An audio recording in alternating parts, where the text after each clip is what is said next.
Ал мына енді сіздердің назарларыңызда жаңағы Астана компаниясының істеп отырғаны, егер барлық өзінің ақшасымен салатын болсақ, мына үйлердің 1 квадрат метрі $837 болар еді. Араларының өздерінің құжаттары болғаннан кейін, өздері сол жұмысқа қатысқаннан кейін, оның құнының 2 есе төмендеп тұрған. Біз енді осы бағыттарға қарай жұмыс жасаймыз. Соңғы айтайын деген, мынау менің қаржыландырудың схемасы, оны енді біз қазір ары қарай жұмыс істеп жатырмыз. Мынау өздеріңіз білесіздер, әлеуметтік кәсіпкерлік корпорациялар құрылған. Сол арқылы жаңа айттым, құрылыс тұрғын үй банкасы арқылы қаржылар жасап береді. Қазір енді біз енді ол кісілермен жұмыс жасап жатырмыз. Жалпы мынау енді ағайындар сіздерге ұсынылатын осындай бағдарлама, біз енді келешекте осы бағытта жұмыс істесек па деген ойымыз бар. Тыңдағандарыңызға рахмет. Енді айтам деген пікірлеріңіз болса, сұрақтарыңыз болса, ойындарыңызға бар. Сұрақтар болған? Ойыңыз тек айта берейін. Баяғы айта беріңіз, естіледі ғой? Естілсе. Аға, тұрған енді мен сіз танымын, басқа кісілер танымай, сондықтан мен осындай деген кісімін. Айта кеттім ғой. Құрметті министр, мен Қырғызстаннан келген оралман. Қырғызстанға еңбегі сіңген дәрігер, Біріккен ұлттар ұйымының жанындағы халықаралық ақпараттану академиясының академигі профессор Ибисинов Сағынбек Имантұлының. Құрметті министр, қазақ халқы ырымшыл болады ғой. Анадан туа салып, азан айтып ат қойғанда, сол адамның аты өзінің болашақ жұмысына сай келеді ғой деп ойлаймын. Ол сізге арналғандығы сөздің түбірінде бер, сапар деген сөз болғандықтан сіз министр болып, бер деген сөз жеріңізге оралмандарға беру деген осы сізге лайықты, және сапар деген сіз министр болып келгелі телевизордан шықпайсыз. Мен өте қуанышпенен сізге шын жүрегімнен осы оралмандар атынан алғысымды айтқым келіп тұрмын. Бір күнде кабинетіңізде отырмайсыз деп ойлаймын. Сапар шерудесіз. Қымбатты министр мырза, міне ол енді қазақтың ырымшылдығы әрқашанда қалмайды. Соның өзінде де сіздің осы министрлікке келгеніңізге, бүгін біздің ортамызға келіп, нұрлы көштің жобасын айтып, болашағымызды айтып түсіндіргеніңізге шын жүректен алғыс айтып, біз бұның барын қолдаймыз. Дегенмен де мен оралман ретінде, сол оралманның ішінде жаңа 4,5% деп айттыңыз ғой. 4,5% пенсионерлардың, зейнеткерлердің қазіргі жағдайы туралы. Міне осы туралы мен оралман болып тарихи отаныма келгелі. Сіз басқарып жүрген министрліктің 8 жыл болды хат жазғаныма. Ол хат жазудың мағынасында олардың түсінуі менің жазған өтінішімнің бәрі футболша тегілді. Ол бірінен соң біріне президентке жазған министрге, министр Алматының несіне департаментіндегі. Мақсат мынау. Неге сол 4%-тік зейнеткерлердің зейнет ақысы теңгерілмеген? Сіз өткен недегі Қасымағамбеттің есінде айттыңыз. Жоғарғы дәрежелі, орта дәрежелі, төменгі дәрежелі зейнет ақы бар деп. Сол сияқты Қырғызстанда да, Өзбекстанда, Тәжікстанда 3 сатылы зейнет ақы бар. Ал біз өзіміздің тарихи отанымызға келіп, ең төменгі семішке сатып алмайтын зейнет ақы аламыз. Мен өмір бар. Сіз айттыңыз, ол сіздердің еңбек істегеніңізге байланысты. Мен 27 жасымнан бастап медицина ғылымының кандидаты болып, мен қазірге дейін жұмыс істегенім зейнетке шыққанша жоғарғы дәрежелі жалақы алдым. Ал қазір өзімнің отаныма келгенде, менің жанымда отыр, мен туыстарым. Менің қатар отырғанда 4,5%-те ең төменгі жалақы аламыз. Дегенмен де осы сұрақты қоя отырып, мен мына сізге арналған осы туралы жазған хатты, бірақ бұдан жауап алдым. Оған қанағаттанбай отырмын.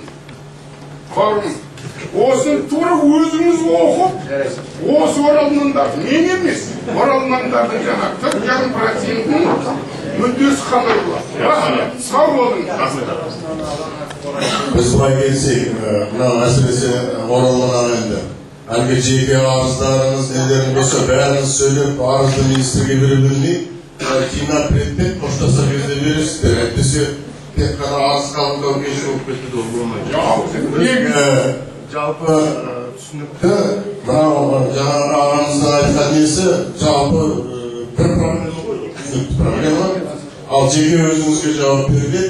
Ал енді мына негізгі бүгінгі біздің тақырыпқа сай. Әсіресе мына жерде отырған қоғамдық ұйым басшылары, бақ өкілдері, айтатын әңгімелеріңіз, ұсыныстарыңыз болса, кеңірек айтсаңыздар деген тілек. Ал айтыңыз. Қазір ана Артақтан бастайын. Мен сізге Көксу ауданынан келіп отырмын. Көксу ауданының құрметті азаматы Тұрмашев Телман. Мына ұлы көштің жалғасы, нұрлы көш, бұл қазақ халқының болашағын шешетін, еліміздің еңсесін көтеретін, кейбір тоқырап жатқан мәселелерді өз ғанында шешетін мәселе деп ойлаймын. Осы нұрлы көшті басқарып отырған мына төрде отырған азаматтар, мына Бердібек ініміз осыдан 3 жыл бұрын Көксу ауданында осы оралмандардың жиналысында өзіңізбен кездесіп сізге сәт сапар тілеп едім. Құдай айтуға ол жаман болған жоқ. Мына көшіміз қайтадан жалғасып, өзінің жалғасын табатын түрі бар. Ал Талғадағы егеміз мәдениетті баяғыда өз дәрежесінде көтеріп қолынан құрметті грамот алған едім. Ендігі мәдениеттің жағдайын жаңа жасап жатырмыз. Лайым ол да жақсы болар. Мына бүкіл Қазақстанның қауымдастық қоғам басқарып отыр екенсіз, құтты болсын. Ал Мәулен әке, сен ел басқаруға қатысқан екенсің, еліңнің адал ұлы бол. Мен сенен соны күтемін. Мен сені оқытқанмын. Сен біздің болашағымызсың. Сен осы елдің иесісің. Сондықтан мына оралман деп бөтен деп қарама. Осы Алматыдағы барлық мәселені өз дәрежесінде шешеді деп ойлаймын.